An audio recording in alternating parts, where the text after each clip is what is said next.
Maranop ka, Jo. Tara, magluto tamang chicken pastil.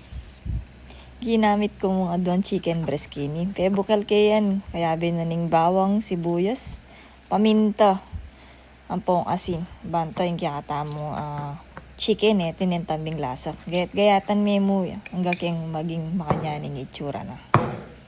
At saka rin i-prepare yung kaya mong bawang ang popang sibuyas. Igisa tayo yan, gamitin takala taba. Kailangan kasi mangalbog yung chicken tamog yung taba.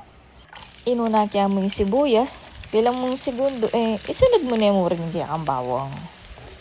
Yan, igisa tayo mo saglit yan. Kaya rita may gisa, sunod tayo mo rin kaya tamo shredded chicken breast. At saka tayo mo igogo, gagata may kalat na itang kakatamong ang gisang bawang ang papang sibuyas kita mismong karni na kakatamong chicken. Lakuan tayo mo saglit, isunod tayo mo rin ing toyo. Tansyahan mo, alatang proper measurement kainin. Ikayo nang bahala kung kanano kadakalin to yung biliyo. Yung kakatamong chicken pastil. At saka tayo rin isunod yung oyster sauce. Makanta mo naman, tansyahan mo rin. In preference tamo kayo is depende kung kaya yung panlasa. Kata niya mo igogo ulit, banta mag-combine itang kiyata mong toyo, ang popong oyster, kitang karni. O kaya rin may kanyang pigo, go, lakuan may pa mga 3 minuto.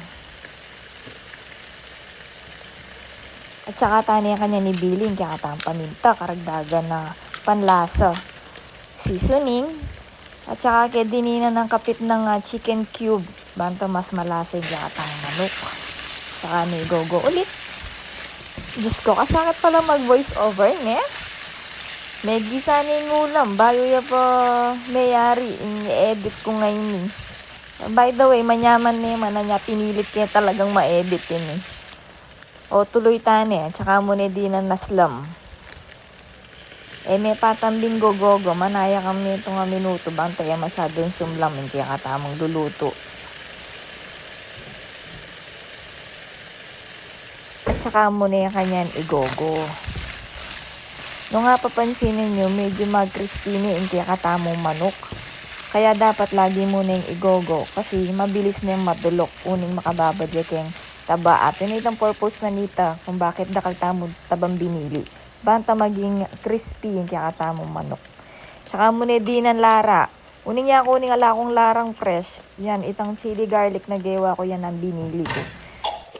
Banta mas lalo yung manyaman yung kakatamong chicken pastil.